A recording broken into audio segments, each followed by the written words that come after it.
जिन्नात और शयातीन खजूर से नफरत क्यों करते हैं? अहादीस में इसकी क्या वजाहत मिलती है? नाज़रीन ग्रामी, हमारे प्यारे नबी हजरत मोहम्मद मुस्तफ़ा सल्लल्लाहु अलैहि वसल्लम ने हमें सादा और आसान जिंदगी गुजारने की तालीम दी और खाने पीने के बारे में भी खास हिदायत दी है। आप सल्लल्लाहु अलैहि वसल्लम ने फरमाया कि रोजाना खजूर खाया करो, खास तौर पर सुबह के वक्त। आप सल्लल्लाहु अलैहि वसल्लम ताक अदद पसंद फरमाते थे, इसीलिए आपने 3, 5 या 7 खजूरें खाने की हिदायत दी। इसमें हमारे लिए बड़ी हिकमत छुपी हुई है। कुछ लोग कहते हैं कि जब इंसान खजूर खाता है तो उसके जिस्म में एक खास ताकत पैदा होती है जो उसे नुकसान से बचाती है। दीन हमें यह सिखाता है कि असल हिफाजत अल्लाह के हुक्म से होती है। जब कोई शख्स सुन्नत पर अमल करता है तो अल्लाह उसे बरकत देता है और उसे कई तरह की आफतों से महफूज रखता है। इसलिए मुसलमान खजूर को सिर्फ एक फल नहीं बल्कि सुन्नत समझकर खाते हैं। दोस्तों, कुछ रिवायात के मुताबिक शयातीन और जिन्नात खजूर से नफरत करते हैं क्योंकि खजूर को इस्लाम की गिजा कहा जाता है और रसूलुल्लाह सल्लल्लाहु अलैहि वसल्लम ने खजूर को जन्नत का फल करार दिया है। उलमा कहते हैं कि खजूर को ताक अदद में खाना भी सुन्नत है।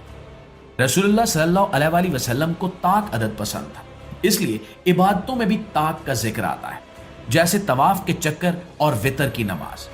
दोस्तों, खजूर को ताक अदद में खाना इसी मोहब्बत की अलामत है। इसमें कोई जादू नहीं है बल्कि इताअत और बरकत का राज है। जब हम अपने प्यारे नबी मोहम्मद मुस्तफ़ा सल्लल्लाहु अलैहि वसल्लम की बात मानते हैं तो इसका फायदा हमें दुनिया और आखिरत दोनों में मिलता है। और जहां तक सेहत का ताल्लुक है तो खजूर एक मुकम्मल ग़िज़ा है। इसमें कुदरती मिठास होती है जो जिस्म को फौरन ताकत देती है।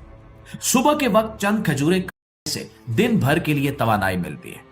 अगर कोई शख्स कमजोरी महसूस करता है तो खजूर उसके लिए बेहतरीन चीज है।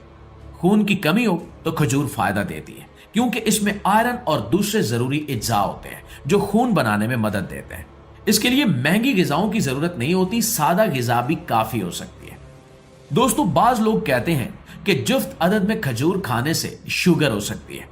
हकीकत यह है कि बीमारी का ताल्लुक मिकदार और तर्ज जिंदगी पर होता है, ना कि जुफ्त या ताक अदद से। अगर कोई शख्स हद से ज्यादा मीठा खाए तो उसे नुकसान हो सकता है, चाहे वो ताक हो या जुफ्त। इसलिए एतदाल बहुत जरूरी है और इस्लाम भी हमें यही सिखाता है कि हर चीज में मयाना रवि इख्तियार करो। अगर किसी का जिगर कमजोर हो या जिस्म में चर्बी ज्यादा हो तो खजूर महदूद मिकदार में खाने से फायदा हो सकता है क्योंकि इसमें फाइबर होता है जो हमारा हाजमा बेहतर बनाता है। लेकिन यह भी जरूरी है कि इंसान मुतवाजन ग़िज़ा खाए, वर्जिश करे। दोस्तों, सिर्फ एक चीज पर भरोसा करना कभी भी दुरुस्त नहीं होता, लेकिन खजूर यकीनन एक मुफीद और कुदरती ग़िज़ा है। रसूलुल्लाह सल्लल्लाहु अलैहि वसल्लम ने फरमाया कि जिस घर में खजूर ना हो वो घर भूखा है। अब इसका मतलब यह है कि खजूर एक ऐसी ग़िज़ा है जो जरूरत के वक्त काम आती है। ये जल्द खराब नहीं होती, आसानी से महफूज रहती है और फौरी ताकत देती है। इसलिए अरब मुआशरे में इसे खास अहमियत हासिल है। आज भी अगर हम अपनी जिंदगी में खजूर को शामिल कर लें तो यह हमारे लिए बहुत ज्यादा फायदेमंद हो सकती है। और आखिर में ये बात समझ लें कि खजूर एक बाबरकत फल है।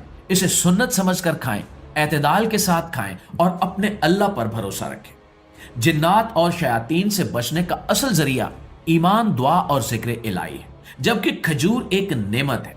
इसे अपनाएं और अपनी रोजमर्रा जिंदगी का हिस्सा बनाएं।